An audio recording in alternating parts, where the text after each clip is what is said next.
आणि आता पुण्याच्या राजकारणातून मोठी बातमी। प्रशांत जगताप काँग्रेसमध्ये प्रवेश करणार असल्याचं सूत्रांकडून कळतंय। प्रशांत जगताप शरद पवार यांची साथ सोडणार आहेत, सूत्रांची ही सगळी माहिती आहे। प्रशांत जगताप यांचा आजच पक्षप्रवेश होण्याची ही शक्यता वर्तवली जाते।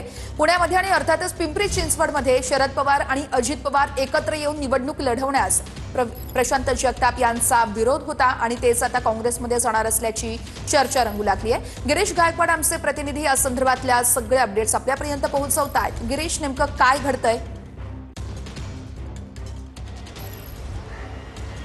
नक्कीच वर्ष आपण पाहतोय की प्रशांत जगताप एक मोठं नाव आहे पुणे शहरामध्ये आणि पिंपरी चिंचवड पुण्यामध्ये ज्या पद्धतीनं दोन्ही राष्ट्रवादी एकत्र येऊन निवडणूक लढवणार आहे यावर कुठेतरी त्यांनी आक्षेप घेतला होता। 3 दिवसापूर्वी त्यांनी राजीनामा सुद्धा दिला होता आणि यानंतर मनधरणीचे प्रयत्न सुद्धा राष्ट्रवादीकडून केले जात होते। सुप्रियाताईंचा सुद्धा त्यांना फोन गेला होता, मात्र आपल्या भूमिकेवर ते ठाम होते। पक्षचिन्ह ज्यावेळी घड्याळ आहे पक्षचिन्ह अजितदादांकडे गेलं होतं त्यावेळी सुद्धा त्यांनी त्या ठिकाणी आक्षेप घेतला होता आणि आपलं जे मत आहे ते सुद्धा ठामपणे मांडलं होतं आणि कायम शरद पवार यांच्या सोबतच आपण राहू असं सुद्धा ठासून सांगितलं होतं। मात्र आता पुन्हा एकदा दोन्ही राष्ट्रवादी ज्या आहेत त्या एकत्र होत आहेत आणि कुठेतरी याचा जो धक्का आहे तो त्यांना बसलेला आहे आणि त्यामुळेच ते काँग्रेसच्या संपर्कात असल्याची एक माहिती जी आहे ती आता सूत्रांकडून मिळते आणि कोणत्याही क्षणी त्यांचा काँग्रेसमध्ये पक्षप्रवेश होऊ शकतो। एक नवीन समीकरण पुणे पिंपरी चिंचवडमध्ये पाहता येईल अशी सुद्धा चर्चा आता सुरू झालेली आहे। त्यामुळे प्रशांत जगताप हे आज किंवा उद्यामध्ये काही मोठा निर्णय घेणार आहेत का हे सुद्धा पाहणं महत्त्वाचं ठरणार आहे। आपण पाहतोय सुप्रिया सुळे यांनी जे वक्तव्य केलेलं आहे की